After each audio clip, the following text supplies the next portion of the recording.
Son mari la découvrit dans les bras d'un autre homme. Dans leur salon. Sur leur canapé. Et la phrase qu'elle prononça à ce moment-là ne venait pas de la méchanceté.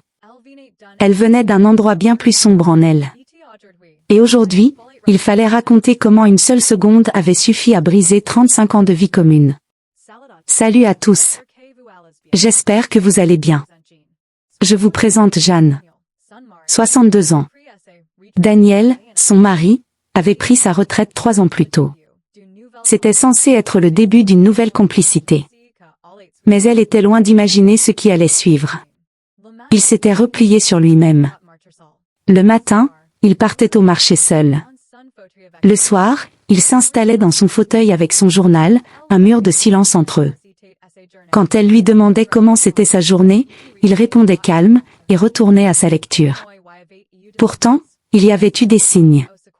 Des petits appels au secours qu'elle n'avait pas su entendre.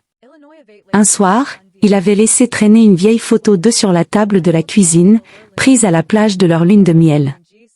Elle l'avait rangée sans y penser. Si seulement elle avait compris ce signe.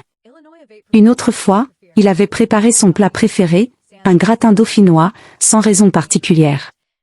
Elle avait mangé rapidement, pressée de passer à la vaisselle. Elle n'avait pas vu ses gestes pour ce qu'ils étaient, des tentatives timides de renouer. Elle ne voyait que son silence, pas ses efforts pour le briser. Et cette cécité avait creusé entre eux un fossé qu'elle avait ensuite cherché à combler, au mauvais endroit. Mais voilà, avec l'âge, on croit tout connaître de l'autre. On s'installe dans des certitudes. Sa certitude, à elle, c'était que Daniel ne changerait plus. Qu'il était devenu cet homme taciturne, absorbé par ses pensées. Ce qu'elle ignorait, c'est qu'il luttait lui aussi. Des années plus tard, elle apprit par sa sœur qu'il traversait alors une profonde remise en question professionnelle. Qu'il se sentait inutile, vidé de sa valeur après une carrière bien remplie.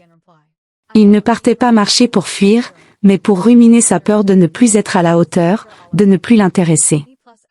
Ils étaient donc deux naufragés dans la même barque, chacun croyant que l'autre ne voulait plus tendre la main.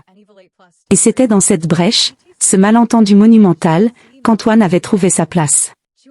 Le premier signal était pourtant clair. Le silence entre eux était devenu pesant. Ils mangeaient sans parler. Ils regardaient la télévision sans se regarder.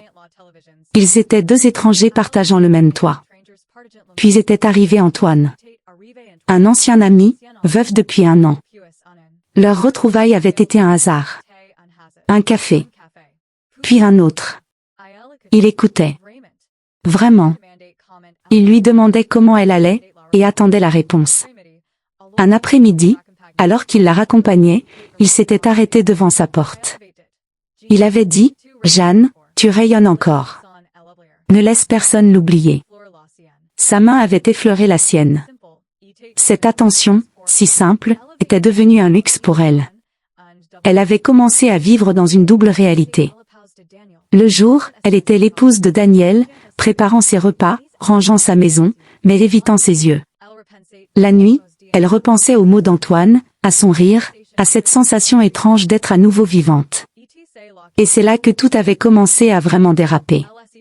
Elle s'était mise à s'habiller avec plus de soin les jours où elle le voyait. À mettre ce parfum qui l'avait complimenté. C'était un jeu dangereux, et elle le savait. Mais le pire, c'est qu'elle s'y était accrochée comme à une bouée, refusant de voir que cette bouée l'entraînait vers le large, loin de tout ce qui avait compté pour elle. Et puis, il y avait eu cette journée décisive. Celle où tout avait basculé dans sa tête. Daniel était parti tôt. Elle avait rendez-vous avec Antoine pour un déjeuner. Ce matin-là, en se préparant, elle avait surpris son reflet dans le miroir de la chambre, et elle avait souri. Un vrai sourire. Pas un sourire de politesse. Un sourire de femme qui se sent désirable. Et à cet instant précis, elle avait ressenti un mélange de bonheur coupable et de terrible tristesse. Pourquoi fallait-il qu'un autre homme la fasse se sentir vivante, et non celui avec qui elle avait partagé sa vie? Cette question l'avait poursuivie tout le long du trajet. Elle l'avait ignorée. Elle avait poussé la porte du restaurant en se disant qu'elle méritait ce moment de légèreté. C'était la dernière fois qu'elle se mentait à elle-même avec autant de conviction. Le jeudi fatidique, Daniel était censé être chez sa sœur jusqu'au lendemain. Antoine était venu. Ils s'étaient assis sur le canapé. Celui où Daniel et elle avaient fêté leurs anniversaires, regardé leurs films, construit leurs souvenirs. Ce qu'elle fit ensuite, elle ne se le pardonnait pas. Quand Antoine se pencha pour l'embrasser, elle ne bougea pas. Son corps répondit oui alors que son âme hurlait non. Et puis, le son. Clac. Métallique. Précis. Une clé. Dans leur serrure. Ce qui se passa dans les 10 secondes suivantes resta gravé en elle à jamais. Un film au ralenti. Antoine s'écarta d'un bond, son visage décomposé. Elle resta figée, incapable du moindre mouvement, comme pétrifiée par la honte et la terreur. Le pire était sur le point d'arriver. Ses yeux se rivèrent sur la porte. Elle entendit le léger cliquetis des clés qu'on retire, le grincement familier de la charnière. Puis, l'encadrement de la porte se remplit de la silhouette de Daniel. Il avait l'air plus vieux, plus fatigué que le matin même. Son regard balaya la pièce, passa sur Antoine, et se posa sur elle. Il n'y avait pas de colère. Pas encore. Juste une incompréhension profonde, totale, comme si son cerveau refusait de décrypter l'image devant lui. C'était cette expression de pure confusion qui lui fit le plus mal. Parce qu'elle disait, « Je ne te reconnais plus ». Le temps sembla se suspendre.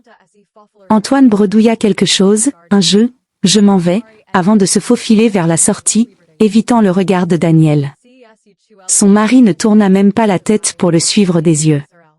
Ses yeux qu'elle avait connus si pleins de vie, étaient fixés sur elle. Un puits de douleur muette. Dans ce silence assourdissant, elle vit défiler toute leur vie. Leurs rires, leurs projets, les nuits à veiller leurs enfants malades, les mains serrées lors de l'enterrement de ses parents. Tout était là, palpable, dans l'espace entre eux. Et tout était en train de se dissoudre sous le poids de son acte. C'est à ce moment-là, alors qu'il ouvrait la bouche pour parler, qu'elle prononça la phrase. Pas pour se défendre. Pour se détruire, et le détruire avec elle. Parce qu'au fond, elle pensait que c'était ce qu'ils méritaient tous les deux. Les mots sortirent, glacés, coupants, parce que c'est la seule pièce de cette maison où je ne me sens pas seule. Et c'est là que tout s'effondra. Elle vit la vie quitter son visage. Comme si elle venait d'éteindre une dernière lumière en lui. Il hocha la tête, lentement. Sans colère. Sans cri. Juste, une résignation terrible. Il monta. Elle entendit la fermeture éclair d'une valise. Des pas dans l'escalier. La porte d'entrée qui se refermait doucement. Le lendemain, leur fille aînée l'appela en pleurs. Les jours qui suivirent furent un brouillard. Elle marchait dans la maison devenue trop grande, trop silencieuse. Elle passait devant sa brosse à cheveux encore posée sur le lavabo, son fauteuil vide face à la télé, son odeur qui s'estompait peu à peu dans les draps. Mais le choc n'était pas terminé. Elle se surprenait à préparer 2 tasses de café le matin. Puis elle devait vider la seconde. Chaque objet, chaque pièce était devenue un rappel cuisant de son échec. Le pire châtiment n'était pas sa colère, il ne lui avait jamais crié dessus, c'était cette absence, et le bruit assourdissant de sa propre conscience dans le vide qu'il avait laissé. Elle avait voulu fuir la solitude à 2. Elle s'était condamnée à la solitude pour une. Et puis, il y eut les autres conséquences. Celles qu'on n'anticipe pas.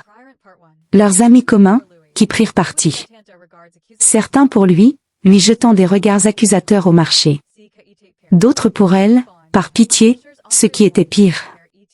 Leurs enfants, déchirés entre l'amour pour leur père et la loyauté envers leur mère. Les repas de famille annulés. Les fêtes d'anniversaire célébrées séparément. Elle avait cru ne briser qu'un couple. En réalité, elle avait fissuré tout un écosystème familial, un réseau de souvenirs et de traditions qui datait de décennies. Le plus dur fut de voir sa petite fille, âgée de 5 ans, lui demander « Mamie, pourquoi papy ne vit plus avec toi? Est-ce qu'il ne t'aime plus ?» Comment répondre à ça? Comment expliquer l'inexplicable à des yeux l'innocent? C'est à ce moment-là qu'elle mesura vraiment l'ampleur des dégâts. Les remords, ce n'est pas seulement ce qu'on ressent. C'est ce qu'on inflige aux autres. La véritable révélation arriva des mois plus tard. Elle n'avait pas trahi Daniel par désir. Elle l'avait trahi par lâcheté. Parce qu'elle avait eu peur. Peur de la vérité. Parce qu'il était plus facile de chercher du réconfort dans les bras d'un autre, que de regarder son mari en face et lui dire « J'ai peur. J'ai besoin de toi. Je me sens seule. » Elle avait préféré détruire leur histoire, plutôt que d'avouer sa vulnérabilité. Et puis, il y eut cette conversation, des mois après. Par hasard, chez le boulanger. Il était là.